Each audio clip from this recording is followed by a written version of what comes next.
Hello everybody, I just wanted to do a quick video review on my 2018 SnowCheck Select Polaris XCR 800 Switchback 137-inch track with the 1.35 Cobra. I didn't get to ride the sleds as much as I would have liked to this winter, just because snow was hit or miss. Anytime we did get snow, it always warmed up and rained within about 5 days of getting it, and ended up melting. And then we had a lot of storms that we got snow, and then it warmed up and the trails just all froze solid. So each sled has about 160 miles. We are going to get about a foot of snow tomorrow, so we still will be able to ride a little bit more. But I wanted to do a review now that the 2019s are out, and I can say that the 2019 Switchback XCR is no different. It is no different. They didn't change the suspension on the 2019 XCR. They didn't change the display, any of the technology features, stuff like that. The only thing they did do is Polaris came out with a new 850 engine, and it's available only as a SnowCheck model. So on all the models you can only get that 850 if you SnowCheck the sled. And the XCR is available now only in a 600 or an 850. So you can still get an 800 on RMKs and the Switchback Assault, the Pro S's, the Indies, but the 850 is the only way it'll come on the XCR, is 850 or 600. In my opinion, I understand why Polaris came out with the 850. They wanted to come out with another engine that's even more power to compete with Skidoo. However, I really don't think you need anything more powerful than an 800 for trail riding. The mountains, I could see it, elevations, steep hills, but as you know, most guys are totally fine riding a 600 on the trail, because a 600 is plenty enough power. But I'm very happy that I did SnowCheck last year. I like the color scheme. The only thing is, last year on SnowCheck on a 2018 XCR, you could not use, you could not fine-tune the color to do, black tunnel, or I'm sorry, red tunnel, red rails, and red spindles. Now for 2019, if you SnowCheck an XCR, which is the only way to get the XCR in an 850, is to SnowCheck it. You can get, red spindles here, red tunnels here, and you can get red rails down there. Now, I'm not going to try to repeat too much of what I did in my last video, because you can always go back and look at my last video to find out more of the information on this sled. But I will say, being able to ride it, if you're going to SnowCheck one, I would definitely recommend getting the PIDD gauge. It's amazing that here we are in 2019 and Skidoo still doesn't have a GPS, either does Arctic. They don't have the Bluetooth. Polaris is the only one that is ahead on the technology, and they came out with this GPS and Bluetooth back in 2015. They came out with this gauge on when the Axis chassis first came out on the Rush model. And they also, Polaris was the first one in 2015 on the Axis Rush to come out with LED headlight.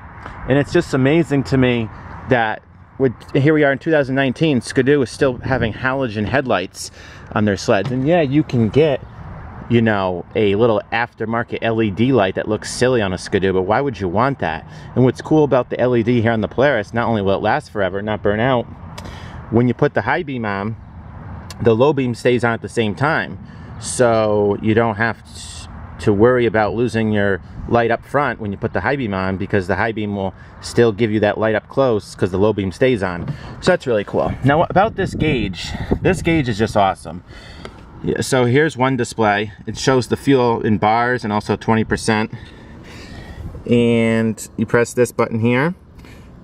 And you can change, different views of how you want it, RPM. It also tells the engine temperature when it's running, compass, like I said, Bluetooth. So, a text from John would come up. It won't read the text. It'll say text from John, or incoming call from John.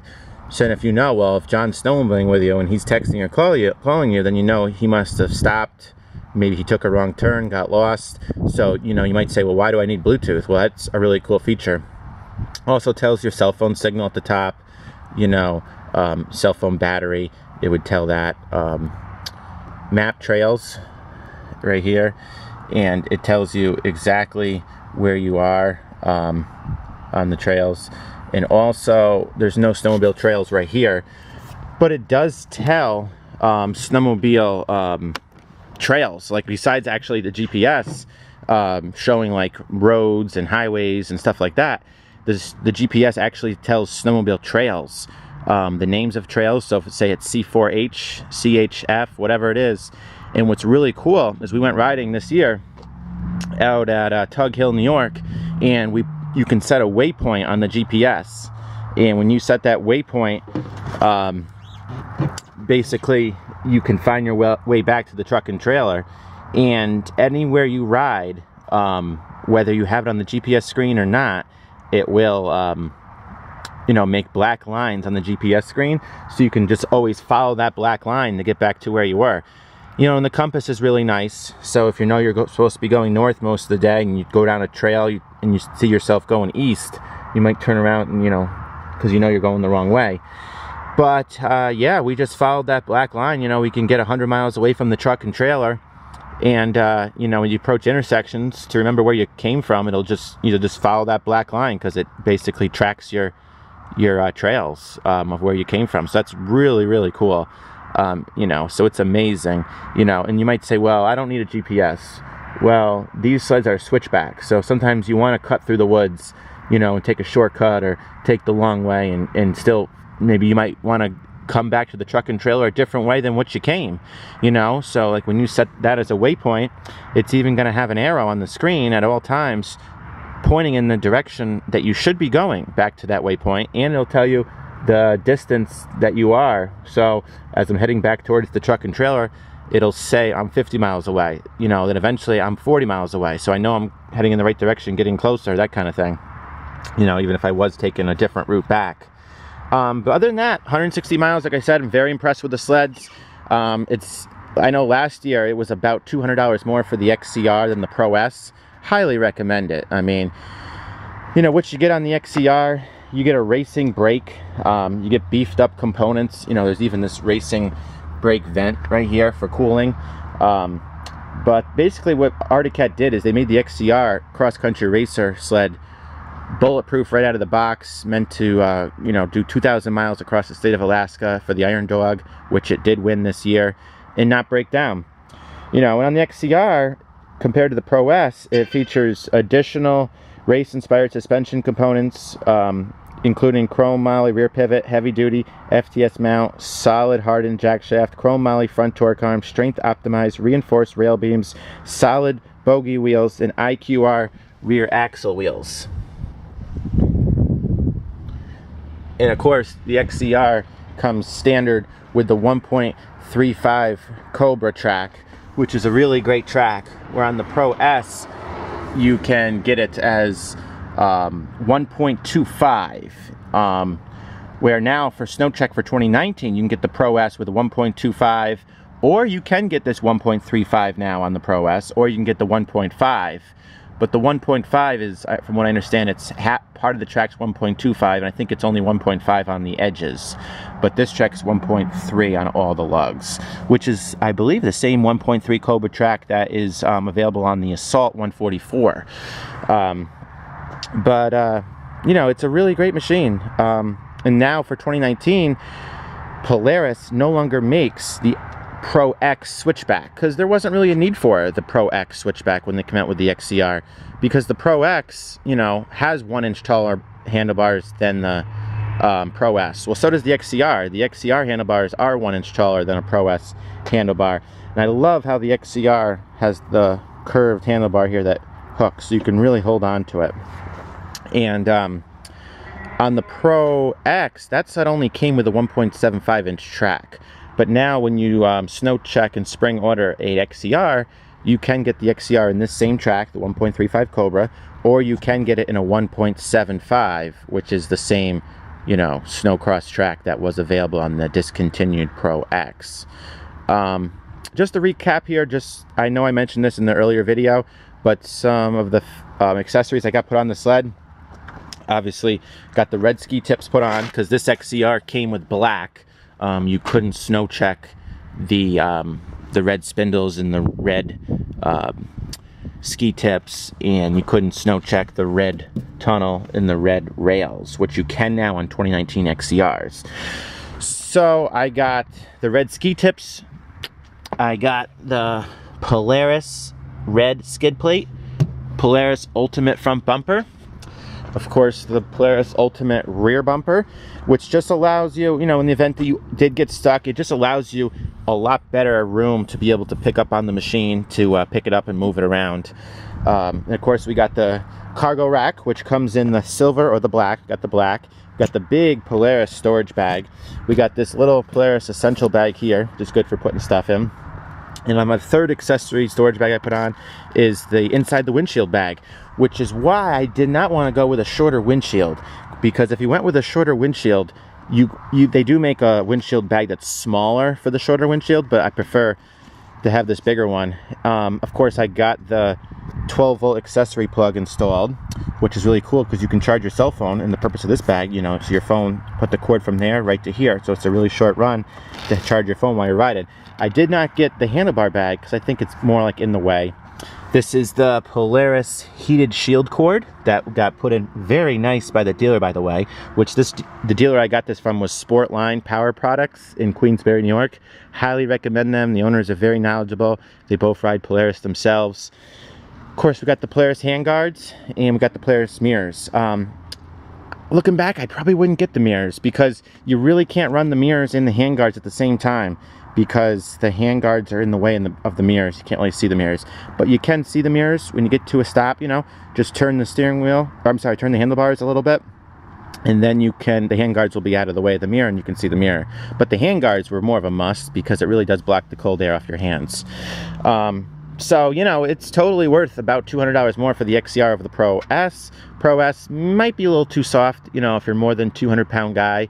Where the Pro X that they discontinued, that didn't really sell well. It was really too heavy of a machine. Or, I'm sorry, not too heavy, too stiff of suspension. And it didn't corner as well as the Pro S. But the XCR will corner as good as the Pro S all day long. And, you know, like I said, all those beefed up components. And you got better shocks, you got a racing brake, you know, and just all the beefed up components. Now, as far as these Walker Evans shocks go, you know, the Pro S is just going to be, one way is stiff, one way is for a more plush ride. Which cool here is the red dial, I believe, is the high compression for your high speed bumps, you know, your everyday stutter bumps, you know, that's the red. And you turn this black dial, that's going to be your low speed compression, or for like low speed would be like your big jumps where you're doing at a low speed but maybe going off a 10-footer or something, you know. So you can adjust high speed and low speed compression. So it's a lot of adjustability here. It's not just like you're turning soft or firm. You know, it's you can have high speed adjustment and low speed adjustment, and you can have them at totally different settings. Now, after riding 160 miles this year on each sled, you know, my sled and my brother's, I found that it's just very comfortable leaving in the middle. I don't have it all the way soft. And I don't have it all the way firm. I just found that so far in the owner's manual, you know, I put it to factory spec, you know, so I can't remember exactly how many clicks. I think one was 7 clicks from soft, the other one might be 5 clicks from soft. But I have it right in the middle, and it's not too soft and not too firm. If I needed to make it firmer, I can. If I needed to make it softer, I can. So I'm very pleased with that. As you know from my earlier video, I did replace the factory carbides with the Bergstrom Skeg triple point carbides. Those are really great carbides. Other than that, like I said, the GPS is a must. Get that PIDD gauge if you're going to snow check, and of course get it with the electric start, because you want the PIDD gauge to have the battery with the electric start, because when you stop alongside of a trail and shut your sled off, if you have this GPS and you don't have the electric start with the battery, the GPS is going to lose its place, and sometimes it can take a mile to recalculate and re-get its bearings. So when you just stop at the trail for a second, you know, you just shut the kill switch off and leave the key on with the battery, and the GPS will stay right where it is, you know, right where you are. Won't have to research for satellites, which can take about a minute depending upon where you are located. Other times it does take less than a minute, but if you want to just stop along the trail and just get up and go riding, not wait a minute to catch up to your buddies, don't turn that key off. So if you're going to get the gauge, you want to have the electric start with the battery. Other than that, I mean, if you're going in for lunch, turn the key right off. You come out, just let it warm up for a minute, and that GPS won't have to reboot. It'll be, or will reboot, but it'll do it in less than a minute. So also, one other accessory that I forgot to mention is these ice scratchers made by Stay Cool. It's the only accessory on the sled that is not a Polaris accessory. And these ice scratchers, I haven't used them, but they will work really good. There's a lot of tension on these, where some of the other models out there, they might be thicker than this, but they don't really offer a lot of tension. So when you put these down, because they have the tension, they're guaranteed to work when you need them. Yep, so yeah, if you have any questions, be really happy to answer them. Like I said, that 850 motor, new for 2019, looks like it's been in the design stages for a while. I guess like 4 years, so they didn't really copy Skidoo. It's more like, if Dodge made a 6.7 Cummins for years, and then, Ford came out with a 6.7 diesel. Ford didn't copy their diesel engine. They just happened to come out with an engine of the same liter. In the new Polaris 850, it's not even the same, CCs. It's not the same exact motor at all as the other one, as the Skidoo. And, Skidoo, they're made in Canada. They seem to be a little more expensive, and I personally just prefer not to buy something, unless it's made in the USA. And I came from Arctic Cat. I had a 2005 Arctic Cat F7. Before that, 1996 Z440. My last sled was a 2010 Arctic Cat F8.